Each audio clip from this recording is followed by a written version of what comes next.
ಫಲಿತಾಂಶದಲ್ಲಿ ನಮ್ಮ ಕಾಲೇಜಿನಲ್ಲಿ 708 ವಿದ್ಯಾರ್ಥಿಗಳು ಎಕ್ಸಾಮ್ ಅನ್ನು ಬರೆದಿದ್ರು. ಅದರಲ್ಲಿ 705 ವಿದ್ಯಾರ್ಥಿಗಳು ಉತ್ತೀರ್ಣರಾಗಿದ್ದಾರೆ.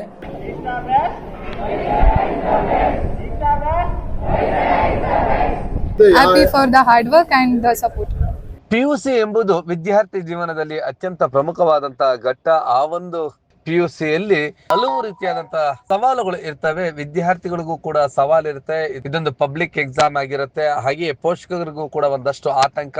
ಇನ್ನು ಖಾಸಗಿ ಕಾಲೇಜುಗಳ ಆಡಳಿತ ಮಂಡಳಿಗಳಿಗೂ ಕೂಡ ಅತ್ಯುತ್ತಮವಾದಂತಹ ಫಲಿತಾಂಶವನ್ನ ಪಡ್ಕೊಳ್ಬೇಕು. ಅವರಿಗೂ ಕೂಡ ಒಂದು ರೀತಿಯಾದಂತಹ ಪ್ರತಿಷ್ಠೆಯ ಪ್ರಶ್ನೆ ಆಗಿರುತ್ತೆ. ಇಷ್ಟೊಂದು ಸವಾಲುಗಳ ನಡುವೆ ಉತ್ತಮವಾದಂತಹ ಫಲಿತಾಂಶ ಅದೊಂದು ಸವಾಲಿನ ಪ್ರಶ್ನೆಯೇ ಸರಿ. ವಿದ್ಯಾರ್ಥಿ ಜೀವನದಲ್ಲಿ ಇದು ಅತ್ಯಂತ ಪ್ರಮುಖವಾದಂತಹ ಘಟ್ಟವೂ ಕೂಡ ಹೌದು. ಆ ರೀತಿಯ ವಿಚಾರದಲ್ಲಿ ನಗರ ಪ್ರದೇಶಗಳಲ್ಲಿ ವಿದ್ಯಾರ್ಥಿನಿಯರಿಗೆ ಎಲ್ಲ ರೀತಿಯಾದಂತಹ ಸವಲತ್ತುಗಳು ಸಿಗುತ್ತೆ ಎನ್ನುವಂಥದ್ದು ಎಲ್ಲರಿಗೂ ಕೂಡ ತಿಳಿದಿರುವಂತಹ ವಿಚಾರ. ಗ್ರಾಮೀಣ ಭಾಗದ ವಿದ್ಯಾರ್ಥಿಗಳಿಗೆ ಆ ರೀತಿಯಾದಂತಹ ಸವಲತ್ತುಗಳು ಸಿಗಲ್ಲ. ಇದರ ನಡುವೆ ಅತ್ಯುತ್ತಮವಾದಂತಹ ಫಲಿತಾಂಶವನ್ನ ಪಡ್ಕೊಳ್ಳುವಂತದ್ದು ಗ್ರಾಮೀಣ ಭಾಗದ ಕಾಲೇಜೊಂದು. ಅದುವೇ ಬೆಂಗಳೂರು ಗ್ರಾಮಾಂತರದ ನೆಲಮಂಗಲದಲ್ಲಿರ್ತಕ್ಕಂತಹ ಹೊಯ್ಸಳ PU ಕಾಲೇಜಿನಲ್ಲಿ 99.60 ಫಲಿತಾಂಶವನ್ನ ಪಡ್ಕೊಂಡಿದೆ. ಅಂದ್ರೆ ಇಲ್ಲಿ ಸುಮಾರು 708 ವಿದ್ಯಾರ್ಥಿಗಳು ಪರೀಕ್ಷೆಯನ್ನ ತೆಗೆದುಕೊಂಡಿದ್ರು. ಅದರಲ್ಲಿ 705 ವಿದ್ಯಾರ್ಥಿಗಳು ಪಾಸ್ ಆಗಿದ್ದಾರೆ ಅಂತಂದ್ರೆ ಇದು ಅತ್ಯುತ್ತಮವಾದಂತಹ ಫಲಿತಾಂಶ.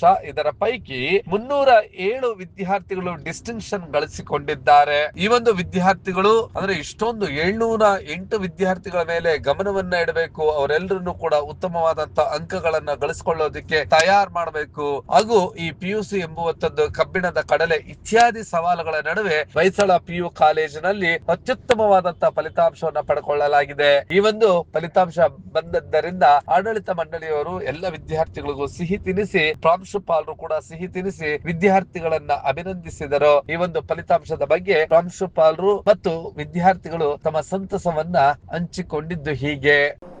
ಈ ತುಂಬ ಜಾಸ್ತಿ ಸ್ಟ್ರೆಂತ್ ಇರಬೇಕಾದ್ರೆ ಸಮಸ್ಯೆಗಳು ಏನಿರುತ್ತೆ ಅಂದರೆ, ವಿದ್ಯಾರ್ಥಿಗಳು ಬೇರೆ ಬೇರೆ ಊರುಗಳಿಂದ ಬರ್ತಿರ್ತಾರೆ, ಬೇರೆ ಬೇರೆ ಮೂಲಗಳಿಂದ ಬರ್ತಿರ್ತಾರೆ, ಬೇರೆ ಬೇರೆ ಬ್ಯಾಕ್ಗ್ರೌಂಡಿಂದ ಬರ್ತಿರ್ತಾರೆ.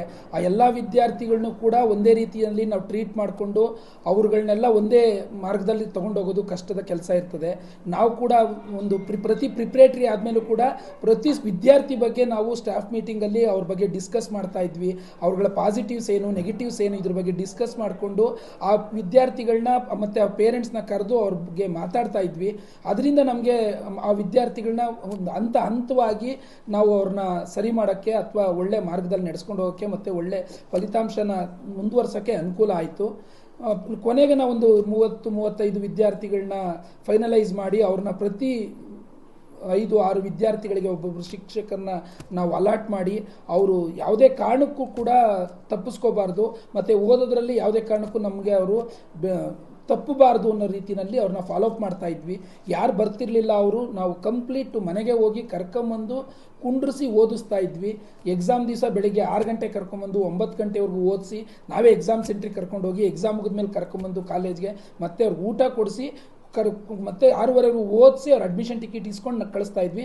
ಮತ್ತೆ ನಾಳೆ ಬರಬೇಕಾಗಿತ್ತು. ಈ ರೀತಿ ನಾವು ನಮ್ಮ ಮಕ್ಕಳಿಗಿಂತ ಹೆಚ್ಚಾಗಿ ಆ ವಿದ್ಯಾರ್ಥಿಗಳ ಬಗ್ಗೆ ಕೇರ್ ತೊಗೊಂಡಿದ್ವಿ. ಅಷ್ಟೇ ಆ ವಿದ್ಯಾರ್ಥಿಗಳು ಅಷ್ಟೆಲ್ಲ ಏನು ಒಂದು ಸ್ವಲ್ಪ ಕಡಿಮೆ ಓದ್ತಿದ್ರು ಆ ಮಕ್ಕಳು ಅಷ್ಟೆಲ್ಲ ಟಾಪರ್ಸ್ಗೂ ಅಷ್ಟೇ ಯಾವ ಕ್ವಶನ್ಗಳನ್ನ ಓದಿದ್ರೆ ಅದು ಎಕ್ಸಾಮಿಗೆ ಬರ್ಬೋದು, ಯಾವುದು ತುಂಬ ಇಂಪಾರ್ಟೆಂಟ್ ಇರುತ್ತೆ, ಈ ಬಗ್ಗೆ ಅವ್ರಿಗೆ ನಾವು ನಿರಂತರವಾಗಿ ಇನ್ಫಾರ್ಮೇಷನ್ನ ಕೊಡ್ತಾ ಇದ್ವಿ. ಅವರು ನಮ್ಮಲ್ಲಿ ಡೌಟ್ಸ್ಗಳನ್ನು ಕೇಳಿ ಹೇಳಿಸ್ಕೋತಾ ಇದ್ರು. ಇದೆಲ್ಲದರಿಂದ ನಾವು ಉತ್ತಮ ಫಲಿತಾಂಶನ ಕೊಡೋಕ್ಕೆ ಅನುಕೂಲ ಆಗಿದೆ.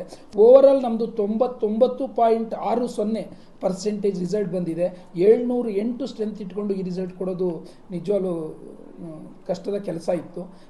ಈ ಒಂದು ಕೆಲಸದಲ್ಲಿ ನಮಗೆ ನಿಜವಾಗ್ಲೂ ಕೂಡ ಪೋಷಕರ ಸಹಕಾರ ತುಂಬ ಇತ್ತು. ನಾವು ಕೆಲವು ಸತಿ ಕಠೋರವಾಗಿ ಮಾತಾಡ್ತಿದ್ವಿ, ಆದರೂ ಕೂಡ ಅವ್ರ ಮಕ್ಕಳಿಗೆ ಒಳ್ಳೇದಕ್ಕೋಸ್ಕರ ಮಾತಾಡಿದ್ದೀವಿ ಅನ್ನೋ ಮನೋಭಾವನೆ ಇಟ್ಕೊಂಡು ನಮಗೆ ಸಹಕಾರ ಕೊಟ್ಟಿದ್ದಾರೆ. ನಮ್ಮ ಟೀಚರ್ಸು ನಿಜವಾಗ್ಲೂ ಹೇಳಬೇಕು ಅಂದರೆ ನವೆಂಬರ್ 2ನೇ ತಾರೀಕಿಂದ ಮಾರ್ಚ್ ಎಕ್ಸಾಮ್ ಮುಗಿಯೋವರೆಗೂ ಪ್ರತಿ ದಿವಸ ವರ್ಕ್ ಮಾಡಿದ್ದಾರೆ. ಯಾವುದೇ ಒಂದು ಹಾಲಿಡೇ ಕೊಟ್ಟಿಲ್ಲ. ಶಿವರಾತ್ರಿ, ಸಂಕ್ರಾಂತಿ ಹಬ್ಬದಲ್ಲಿ ಕೂಡ ನಾವು ಕೆಲಸ ಮಾಡಿದ್ದೀವಿ ಬೆಳಗ್ಗೆ 9ರಿಂದ 5ವರೆಗೂ. ಈ ಎಲ್ಲ ನಿರಂತರವಾದ ಕೆಲಸದಿಂದ ಮಕ್ಕಳಿಗೆ ಒಂದು ಭವಿಷ್ಯ ರೂಪಿಸೋಕ್ಕೆ ಅನುಕೂಲ ಆಗಿದೆ. ಇಂಥ ಒಂದು ಒಳ್ಳೆ ಏನು ಒಂದು ಇನ್ಸ್ಟಿಟ್ಯೂಷನನ್ನು ಮಾಡಿ ಇಂಥ ಒಂದು ನಿರಂತರವಾದ ಒಂದು ನಾವು ಏನು ರಿಸಲ್ಟನ್ನು ಕೊಡ್ತಿದ್ದೀವಿ. ಇದಕ್ಕೆ ನಿಜವಾಗ್ಲೂ ಕೂಡ ನೆಲಮಂಗಲದ ಎಲ್ಲ ಜನಗಳ ಸಹಕಾರ ಮತ್ತು ಮಾಧ್ಯಮ ಮಿತ್ರರ ಸಹಕಾರ, ಪೋಷಕರ ಸಹಕಾರ ಮತ್ತು ನಮ್ಮ ಟೀಚರ್ಸ್ನ ಹಾರ್ಡ್ ವರ್ಕು. ನಿಜವಾಗ್ಲೂ ಒಬ್ಬ ಟೀಚರ್ ಕೂಡ ನಾವೇನೋ ಹೇಳಿದ್ರೆ ಆಗಲ್ಲ ಅಂತ ಹೇಳಿಲ್ಲ. ಅವರು ವಾಲಂಟ್ರಿಲಿ ಅವರೇ ಸ್ವಂತ ಇಚ್ಛೆಯಿಂದ ಕೆಲಸ ಮಾಡಿದ್ದಾರೆ. ಮತ್ತು ಮ್ಯಾನೇಜ್ಮೆಂಟ್ನ ಸಹಕಾರ ಇದೆಲ್ಲ ಇರೋದ್ರಿಂದ ಇಂಥ ಒಂದು ರಿಸಲ್ಟ್ ಕೊಡೋಕ್ಕೆ ಸಾಧ್ಯ ಆಗಿದೆ. ನಾನು ಇದೆಲ್ಲದಕ್ಕೂ ಕೂಡ ಪ್ರಾಂಶುಪಾಲನಾಗಿ ನಾನು ನಿಮಗೆ ಧನ್ಯವಾದ ಹೇಳೋಕ್ಕೆ ಇಷ್ಟಪಡ್ತೀನಿ. Thank you very much. Second PU boards result ಬಂದಿದೆ. ನಾವು ಹೊಯ್ಸಳ PU ಕಾಲೇಜಲ್ಲಿ ಅದ್ರ ಸೆಲೆಬ್ರೇಷನ್ ಮಾಡಿದ್ದೀವಿ. ಟಾಪರ್ಸ್ನೆಲ್ಲ ಕೂರಿಸಿ ಅವರಿಗೆ ಫೆಲಿಸಿಟೇಟ್ ಮಾಡಿದ್ದಾರೆ, ಪಟಾಕಿ ಸಿಡಿಸಿ ಸಂಭ್ರಮ ಮಾಡಿದ್ದಾರೆ. ಅದ್ರ ಜೊತೆ ಸ್ವೀಟ್ಸ್ ಎಲ್ಲ ತಿಂದು ನಾವೆಲ್ಲ ಸಂಭ್ರಮಿಸಿದ್ದೀವಿ. So I am so happy to that. ತುಂಬ ಖುಷಿ ಆಗ್ತಿದೆ sir. Happy for the hard work and the support. ಮುಂದೆ ನಾನು ನೀಟ್ ಮಾಡಬೇಕು ಅಂತಿದ್ದೀನಿ, ಸೈಕ್ಯಾಟ್ರಿ ಮಾಡಬೇಕು ಅಂತ ಹೇಳಿ ಸರ್. ಎಲ್ಲರಿಗೂ ಎಲ್ಲ ಕಡೆ ಸಪೋರ್ಟ್ ಸಿಗ್ತಿದೆ. ಇವಾಗ ಜಸ್ಟ್ ಸ್ಕೂಲಲ್ಲಿ ಅಷ್ಟೇ ಸಪೋರ್ಟ್ ಸಿಗದೆ ಆನ್ಲೈನ್ ಕ್ಲಾಸಸ್ ಅಂತ ಎಲ್ಲ ಇದೆ, ಎಲ್ಲದ್ರಿಂದನೂ ಸಪೋರ್ಟ್ ತೊಗೊತಿದ್ದಾರೆ. ಸೊ ಎಲ್ಲರಿಗೂ ಸಪೋರ್ಟ್ ಇದೆ. ಇದೇ ಥರ ನೆಕ್ಸ್ಟ್ ಬರೋರು ಎಲ್ಲ ಚೆನ್ನಾಗಿ ಮಾರ್ಕ್ಸ್ ತೆಗೆದು ಇನ್ನೂ ಚೆನ್ನಾಗಿ ಮಾರ್ಕ್ಸ್ ತೆಗಿಬೇಕು. We have to keep it up. Pallavi. ಒಟ್ಟಿನಲ್ಲಿ ನೆಲಮಂಗಲದ ಹೊಯ್ಸಳ PU ಕಾಲೇಜಿನಲ್ಲಿ ಈ ಒಂದು 708 ವಿದ್ಯಾರ್ಥಿಗಳ ಪೈಕಿ 705 ವಿದ್ಯಾರ್ಥಿಗಳ ಪಾಸ್ ಆಗುವಂತದ್ದು ಸುಲಭದ ಕೆಲಸವಲ್ಲ. ಈ ಒಂದು ಅಧ್ಯಾಪಕ ವರ್ಗ, ಆಡಳಿತ ಮಂಡಳಿ ಮತ್ತು ಪೋಷಕರು, ವಿದ್ಯಾರ್ಥಿನಿಯರು ಎಲ್ಲರೂ ಕೂಡ ಸಹಕರಿಸಿದ್ದಕ್ಕಾಗಿ ಇಷ್ಟೊಂದು ಉತ್ತಮವಾದಂತಹ ಫಲಿತಾಂಶ ಬಂದಿದೆ ಅನ್ನೋದ್ರಲ್ಲಿ ಎರಡು ಮಾತಿಲ್ಲ.